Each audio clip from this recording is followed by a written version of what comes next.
Now recently I've been experimenting with our little Anart kind of rip-off GoPro camera, and I got a funny story to share. I've got enough hours on this now to know, and I've shot 4 or 5 days of video, various, and I can summarize really quickly what I learned before this story, because I think I have solved the problem. This was Luciano's idea. There's a selfie stick, put the camera on the end, and ride around and hold it out in front of you. Well, Luciano, I hate to tell you, that didn't work. Too wobbly. I really didn't try it. I just was laughing. The suction cup thing, what I've experienced twice now, I put it on the GS and I put it on the FZR. It picks up a funny resonant vibration in the camera. So I haven't figured out how to solve that yet, but the pictures are good, but the sound is like crazy.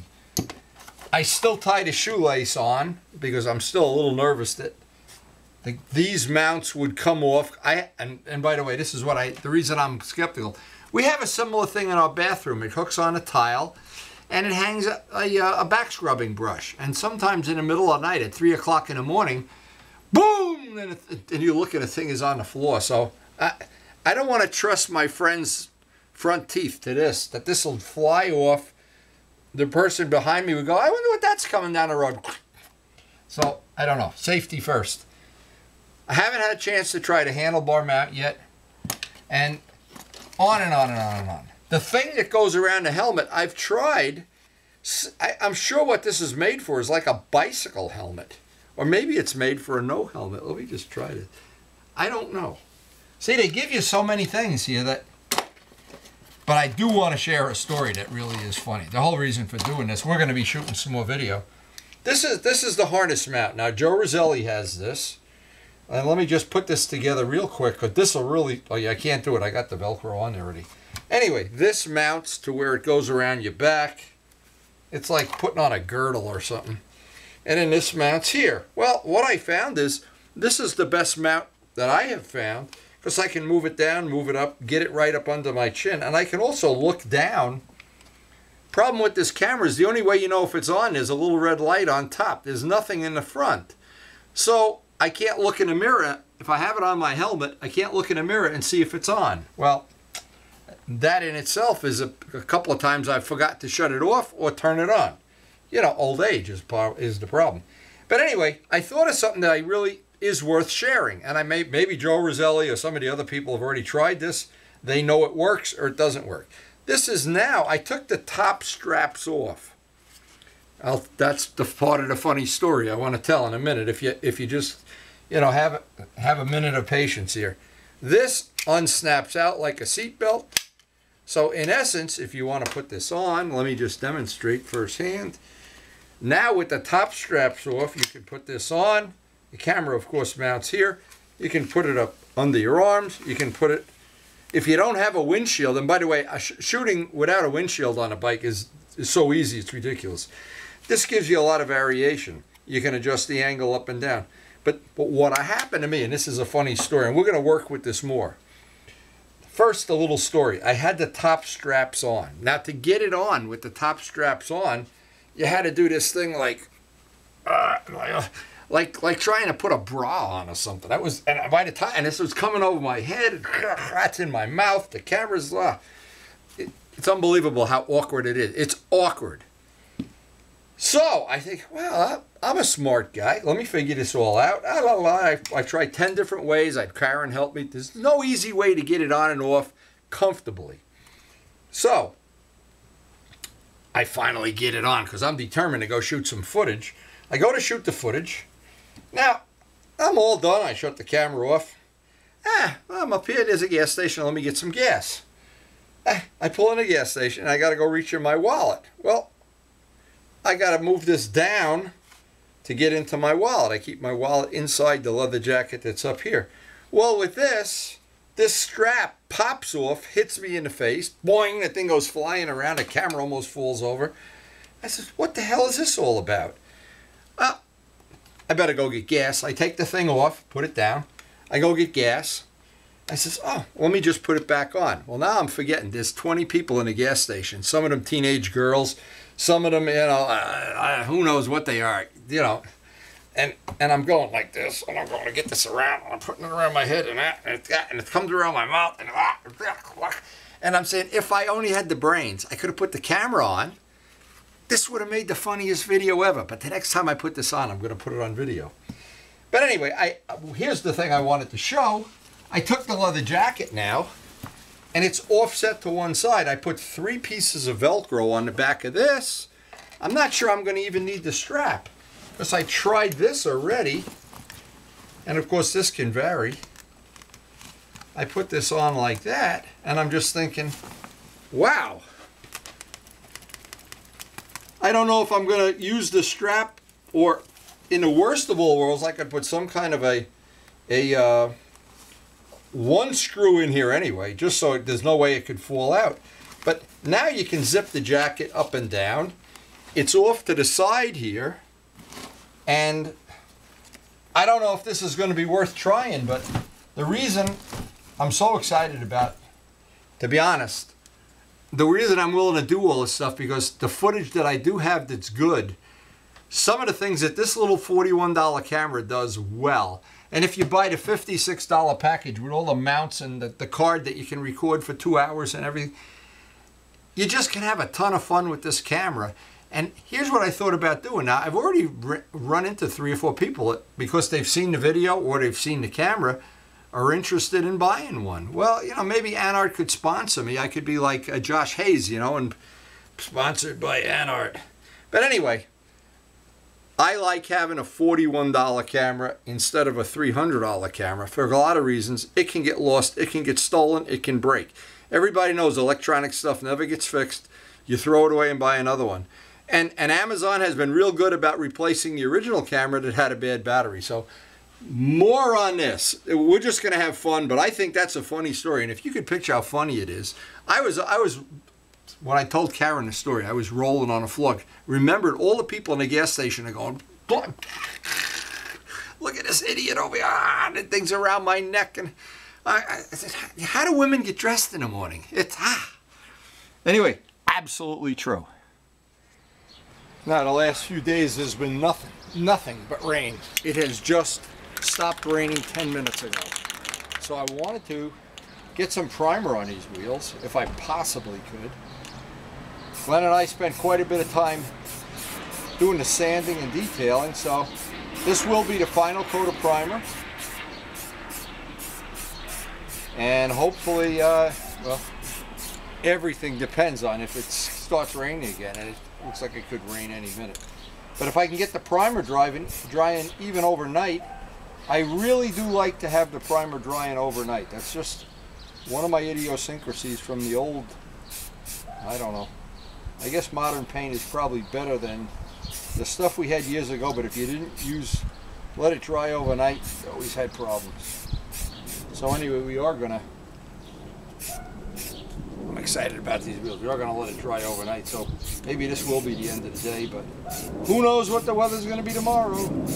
And hey, that story about the camera, that is so true. I wish somebody there, probably it's on YouTube already, one of the people in the gas station took a picture of me. But it's embarrassing, but what can I say?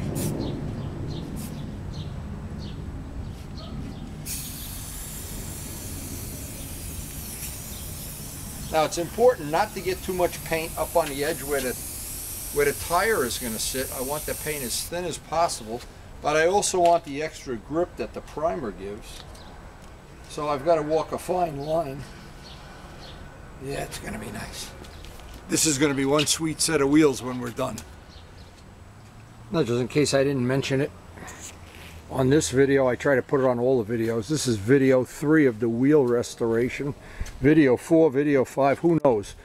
By the time we edit all this stuff down, we don't know where it's going to be. But just to make a long story short, the next step on this is going to be, I'm going to let this dry overnight. I'll put it out in the garage. Now, because I only have one wheel balancer, I'm going to have to jig up the other wheel on a rod. But as you can probably see, there's nothing but clouds rolling in here. And it was amazing and lucky for me that I got this done tonight. I was very fortunate. We're actually one step ahead here. So now the next step on this job is these wheels have to be painted white and then green, and we have to see if we're going to have enough green. We do have about 1/3 of a can left from this job. And if we don't, Glenn's already got the number in his phone to get us some more paint. Now before we pack it in on this rainy night, I wanted to just take one final look at these. And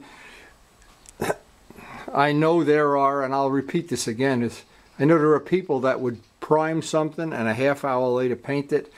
And yeah, but you know what? When you're old school, these old habits die slowly. Now, this is my, and you can see it's just a piece of 3/8 rod. If you didn't have a wheel balancer, this would probably be choice too. You could spin the wheel and whatever, but you can buy a piece of this rod for about $3 in Lowe's.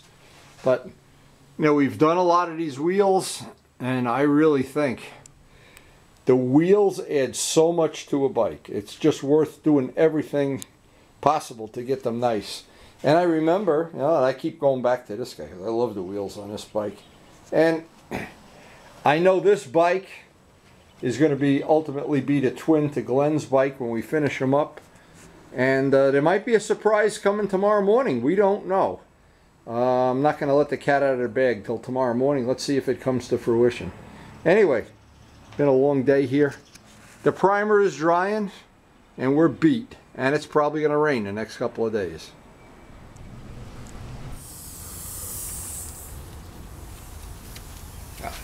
Of course, working around the rain here is a little challenging from time to time, but nothing we're going to be able to deal with as long as it doesn't rain. I had a purpose of painting the white on this, and I'm trying to get a nice thin coat of white on here. Just enough, in fact. I'm trying to get it, I'm getting too cute with the white here, I think. There we go. Of course, having a wheel balancer makes it as easy as you can make it. And the thing with the white, I don't want to get any runs. I can put 2 or 3 light coats on, would be better than, of course, one thick coat. Because 20 minutes, half hour later, I want to put the green right on top of this. Hopefully get them both done today. These rainy days are challenging to figure out a work schedule. Big corporate entities like our business, we have to hire the best CEOs in the business, of course. We don't have any CEO. We have the pizza delivery guy. He's the only one. Anyway, just to make a long story short here, this is... The whole trick is not to try to get it white to cover in one coat. You know it's not going to cover in one coat. You may as well just resign yourself to the fact. Put on several thin coats, usually 3 would be enough.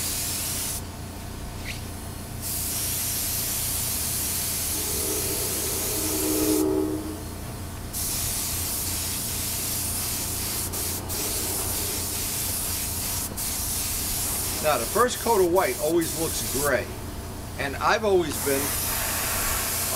tempted to put a little bit too much white on the first coat.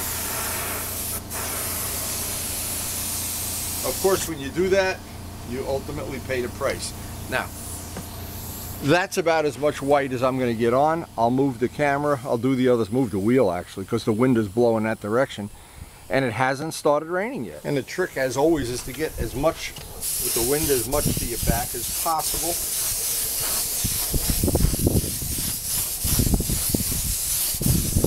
Again, we wanted to paint this white because I know this green paint is very thin, and I'm hoping I'm going to be able to not have to, well, I'm not having to, Glenn's going to have to buy some more paint, but we'll find out. These high dollar restorations, I mean, the money is no object here. You just bring your paycheck down here, we'll make it work. I don't know why I'm laughing at this. I mean, I always think that the whole challenge of doing a restoration or doing anything is to do it without spending a lot of money. Because if you want to just spend a lot of money, why not just buy a new bike? Ridiculous prices of new bikes. Beyond ridiculous. But if you're willing to do some of the work, or all of the work, you can do it for a really low amount of money. I'm actually looking forward to seeing Turbo Steve's bike, which I think he's already got registered. Or it's ready to be registered with that aluminum tank. He's done a lot of nice handiwork. Mark should have his NS ready pretty soon. One of a kind. There won't be any other ones of those around. I don't think. Mark's is the first one I've ever seen. I don't think they brought a lot of them or any of them into the country. I think he got that out of a Cracker Jack box or something. So not to belabor the point, but this has to dry about 20 minutes. I'll play musical chairs, switch the wheels, and hopefully we'll be rocking and rolling here very soon. Maybe it's our lucky day. No, never our lucky day. No, in the last half an hour, the wind has really started to pick up here. So I don't know how long this spraying session is going to go on, but we always go and right up to the last minute if we possibly can. And of course, if you just happen to have that beautiful spray booth with filtered air and everything, but that would take all the fun out of it. Anyway, closing, oh, Karen just got home, closing in on having a white on, having the first coat of white on, but for sure this is going to need 3 coats, there's no doubt about it. It's really not white yet, it's gray. Like this day is turning out to be a gray day. But one thing I've learned over the years is, you know, the bad weather can slow you down, but it can't stop you. Out on our lovely website, or well, whatever you want to call it, YouTube videos, we have several videos of painting in the snow while it's snowing outside, and among other things. I'm not sure, but when you're determined to do something, usually you'll get it done. Now the reason I wanted to get some of the green on here, I wanted to see if we're going to need to buy more green, because Glenn is going to have to run down to Gavin's and get it. Here comes Mrs. Ertnow. Hiya, Care. The lovely Mrs. Ertnowski supervising.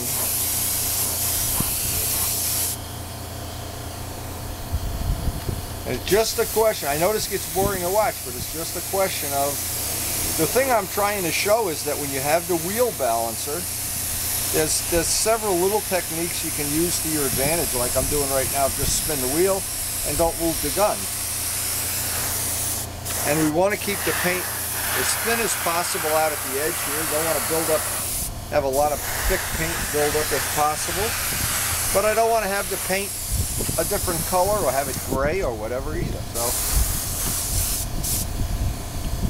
yeah, we're looking at 3 coats before that's going to be white. Well, so far we've lucked out, but obviously that could change any minute. Now the trick here is to see if we can get this color to match exactly.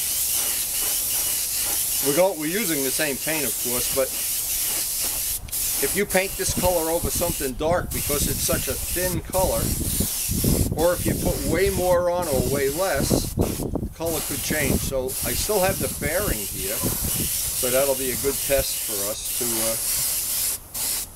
once I get some green on here. But my big concern today is just to beat the weather as much as possible.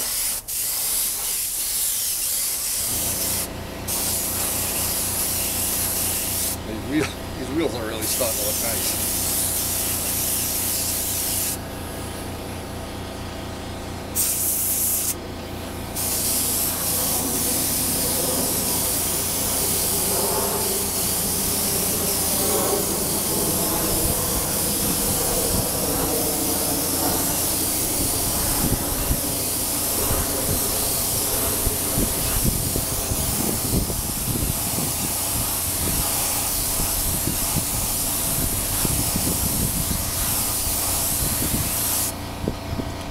yes, Glenn, we're going to be very happy with this.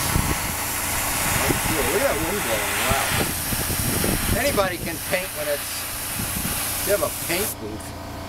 You got to be able to paint while that Titanic's sinking and you're on a deck, on the front deck, as it's going under, which may happen before the day is out here.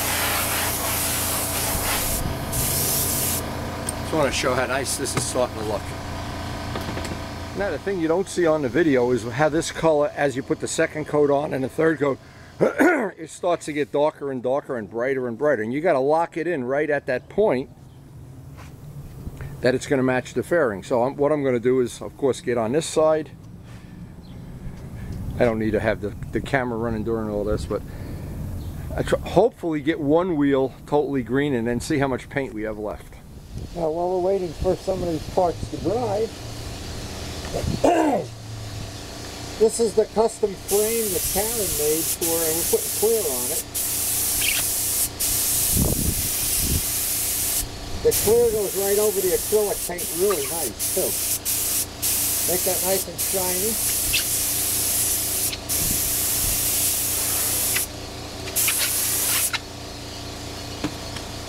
Now Karen has also made a custom painting for Luciano and his wife and for Glenn. So sooner or later we're going to have like our own private little art museum here. Look at this.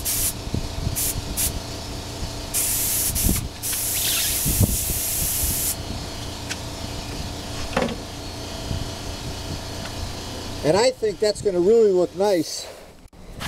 It's a real good match to Glenn's living room too. That's going to really be nice when it's done.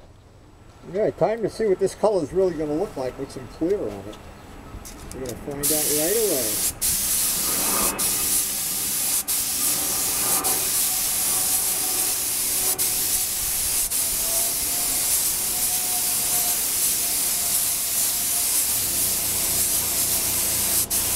And of course the wind changes direction on me.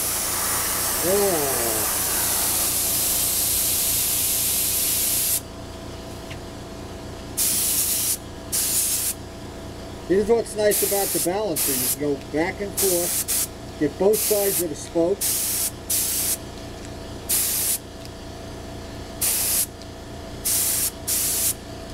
And it's always better to set the gun not to have a heavy spray so you minimize the chance of getting runs on this.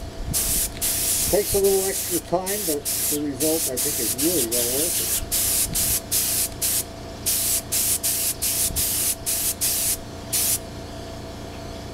In this case, I think these wheels are going to be priceless. I'm a little prejudiced, that's for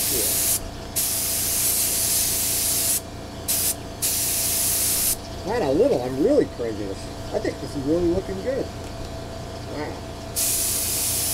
And you should always spray in both directions too. That's the other part. Spray with the wheel going that way and spray with the wheel going this way. You get in all the corners. Oh yeah, let me show this up close. This is important. Trying to share some of this high quality information. Let me just take this off. Let's see. See what I'm talking about is right here. All these corners we did a lot of sanding on. Now the other side, of course, has no clear on it. We got to turn the wheel around. The spokes. And for the first 5 or 10 minutes, if you just keep the wheel spinning like this, you almost eliminate any chance there's ever going to be a run, even if you're sloppy. And if you're not sloppy, it's even better.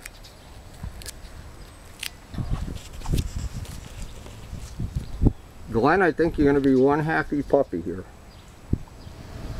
Now what I've had to do is resort to, because I have some clear on the other wheel and I don't want to take it out and take a chance on getting a fingerprint or something on it, so I figured I'd just bite the bullet and do this only because now if we didn't have to deal with this weather and I knew it wasn't going to rain for another 6 hours, I just let one wheel dry, which takes about an hour, hour and a half.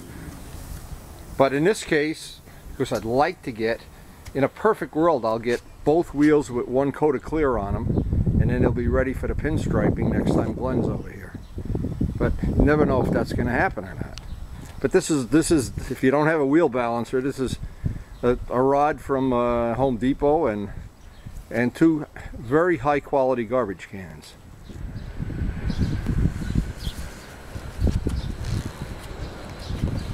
Now, because we have to use the garbage can mount here, we're a little bit handicapped.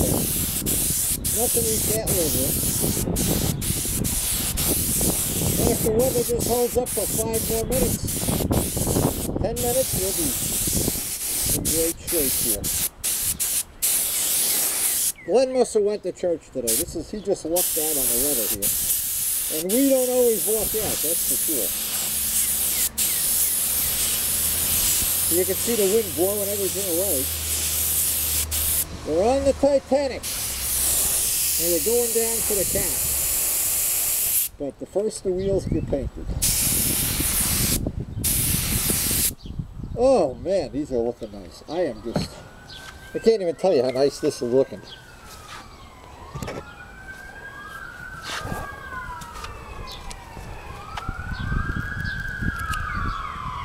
There goes the ambulance, I don't know.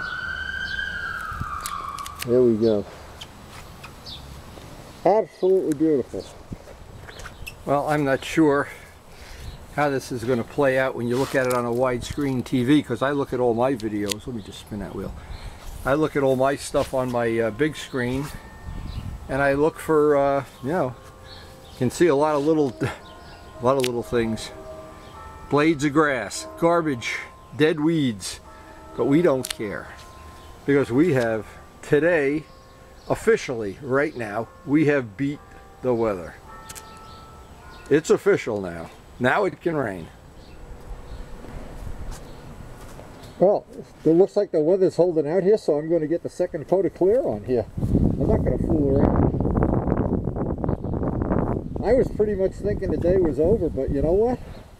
Even though the wind is howling, the sky is getting black, it hasn't started raining yet. Well, it looks like we're going to get 2 coats of clear on here today. Glenn, you must have gone to church twice. Well, if it gets any better than this, I don't know, Glenn. I don't know it can get any better than this. This really did come out nice. Now, the plan is ultimately, he wants, and I need to have him here, he wants to put a stripe on here, but what I'm probably going to do is just lightly sand this whole wheel area, put the stripe on, and then put 1 more coat of clear. There's 2 coats on there now, which if he wasn't putting a stripe, I'd probably just leave it, but as long as we're going to do a wheel stripe, well, it doesn't really matter. But see, I'm wondering, this I can excuse me, I can airbrush in the stripe. We originally weren't going to do that way. We've changed our mind 15 times, but you know what? We've done a lot of wheels. They all seem to come out pretty nice in the end. It's a sloppy, messy job getting the old stuff off, and boy, in the end, that makes a defining feature of the motorcycle. I'm just blown away by how nice that looks. And there's one little final tip that I wanted to share. A lot of times, and I'm looking here, when you put 2 coats of clear on as thick as this is, there's more than likely going to be a couple little runs somewhere, because we're going to sand this out before we put the stripe on. It doesn't really matter. It's not a critical thing. So I see anywhere that I do have a run, and they're small, it's inconsequential, but if I just do this, a little bit of hair dryer, not to burn the paint, but the heat just helps it just lay down a little better, minimizing the sanding. Actually, these usually there's a lot of little spots where when we sand this out, we'll get them out. And because we have that really good sandpaper, that Portuguese sandpaper, should be easy, but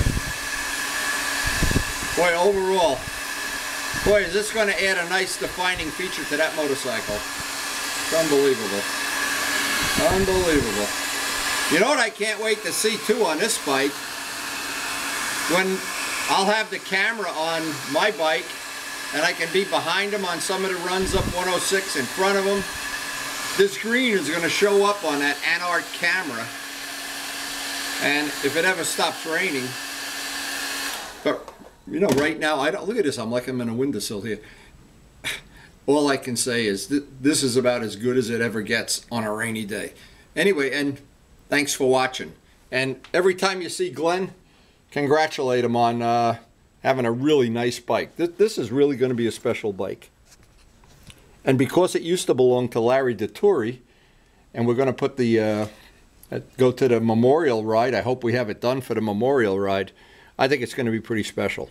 Anyway, again, thanks for watching.